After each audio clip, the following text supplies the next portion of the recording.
Bonjour et bienvenue sur ce nouveau tutoriel concernant l'invite de commande dans lequel on va travailler sur les variables. Tout d'abord, qu'est-ce qu'une variable? Alors il faut savoir que vous allez les retrouver dans énormément de concepts d'informatique, notamment dans la programmation. C'est pas uniquement lié à l'invite de commande et au script batch.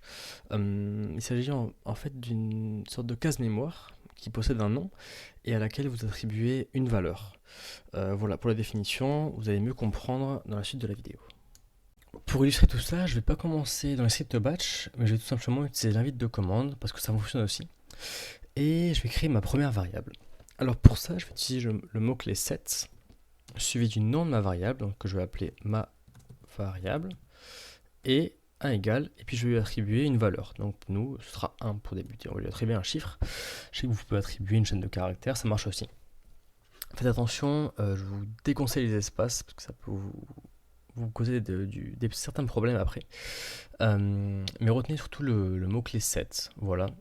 Ensuite, le nom de la variable et enfin sa valeur. Ensuite, on fait entrer et la variable est créée. Vous vous en doutez peut-être, mais le but d'une variable, c'est principalement d'être réutilisée plus tard dans le script ou dans votre programme. Et je vais vous montrer comment faire. Avec un simple echo, donc on va juste afficher la valeur de la variable. Donc pour ça, on fait notre commande echo suivi de notre variable entouré du symbole %. Donc %, le nom de ma variable, donc ma variable, et je termine avec un %. Et vous voyez que ça ne m'affiche pas % ma variable %, mais ça m'affiche bien la valeur contenue dans la variable qui s'appelle ma variable. Un autre point important, c'est la suppression de variables. Donc imaginons que j'ai envie de supprimer ma variable créée précédemment, pour X raison, il suffit de refaire le set, donc le mot-clé qu'on avait utilisé pour créer cette variable, suivi du nom, donc ma variable, un égal, et j'appuie sur entrée. Donc je lui attribue aucune valeur. Et maintenant, si je fais echo, donc ma variable, donc pour l'afficher, vous voyez que ça m'affiche uniquement le texte que je marque après le echo, comme si ma variable n'était plus une variable en réalité. Et c'est le cas vu que j'ai supprimé. Il faut savoir que avec des variables, vous pouvez faire pas mal de choses, notamment des calculs.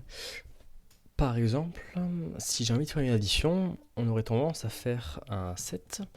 Je devais nommer ma variable calcul, un égal, et mettre, je sais pas, 1 plus 5. Sauf que là, si je fais un echo, pourcent calcul, pourcent, ça m'affiche exactement ce que j'ai marqué. Donc 1 plus 5, ça n'a pas fait le calcul. Pour ça, il suffit de faire un set slash a. Et enfin, calcul égale à 1 plus 5. Et là, si je fais, voilà, si je fais, donc là ça me l'affiche automatiquement, mais si je fais un echo pourcent calcul pourcent, ça m'affiche bien le résultat de 1 plus 5, c'est-à-dire 6.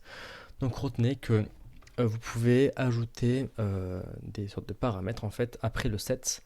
Donc ici, slash a permet de réaliser un calcul, quel qu'il soit, ça peut être une addition, une soustraction, etc.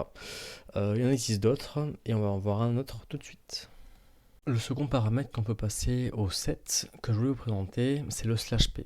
Donc set slash p, qui sert en fait à donner comme valeur à la variable, donc ici une variable qu'on va appeler var, la saisie de l'utilisateur. Donc vous allez comprendre. Donc la syntaxe c'est set slash p, le nom de notre variable, et ensuite le texte qui va apparaître auquel l'utilisateur va devoir répondre. Donc par exemple, moi je vais mettre votre prénom, 2 points. Voilà. Et maintenant, donc, on me demande mon prénom. Moi, je réponds à tuto. Et donc, la variable var a pris comme valeur ma réponse, ma saisie en fait. Donc, si je fais echo var, vous voyez que ça a bien pris en compte ma réponse. Voilà, donc retenez bien l'utilisation du slash a et du slash p lorsque vous créez une variable avec de set, parce que c'est vraiment très important et très utilisé. Maintenant, sachez qu'il existe d'autres types de variables. Là, on a vu les variables que l'on créait, que l'on modifiait, etc. à l'aide d'un script ou de l'invite de commande.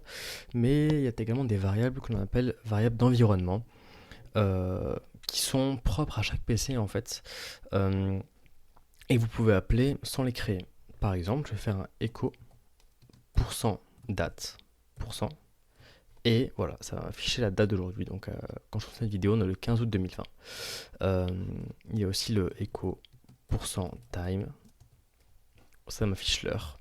Donc voilà, c'est des types de variables que vous pourrez retrouver sur votre ordinateur, que vous n'avez pas à créer. Il existe beaucoup, un certain nombre quand même.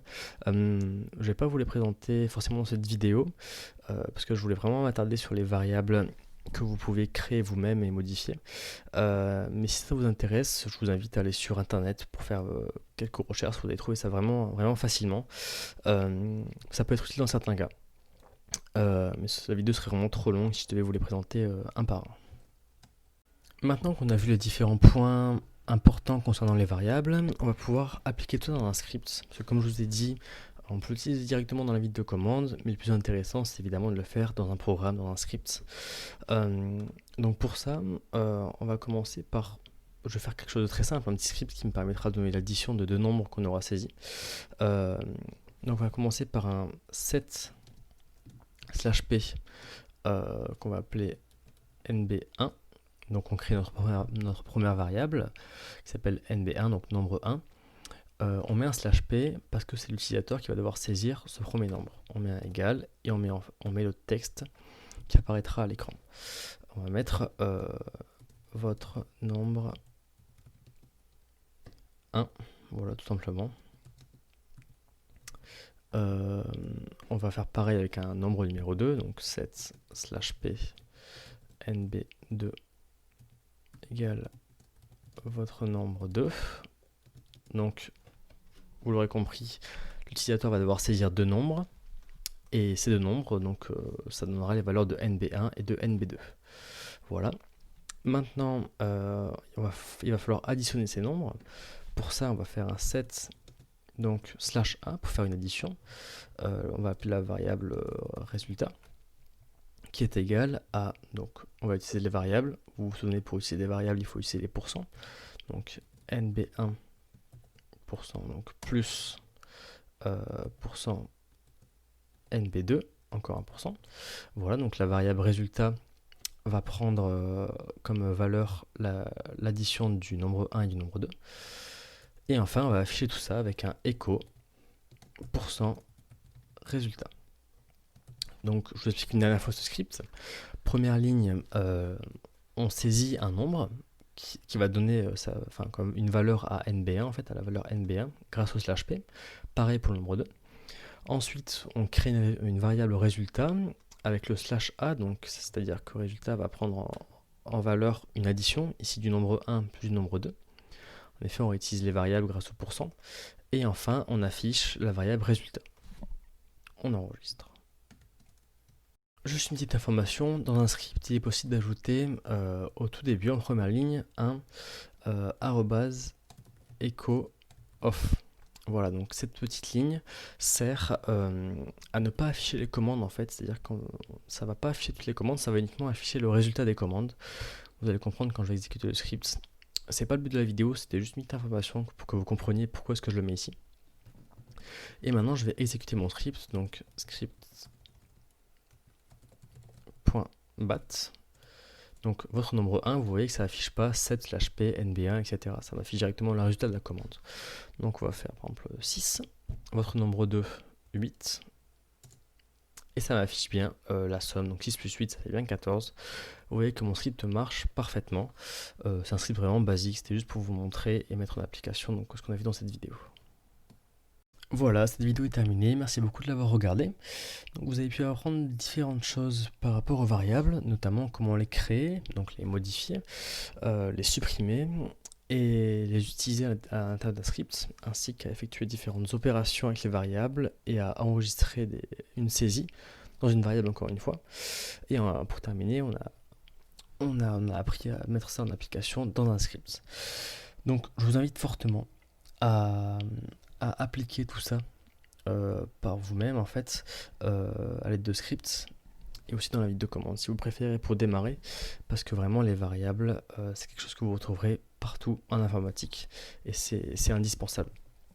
Donc je vous souhaite bon courage.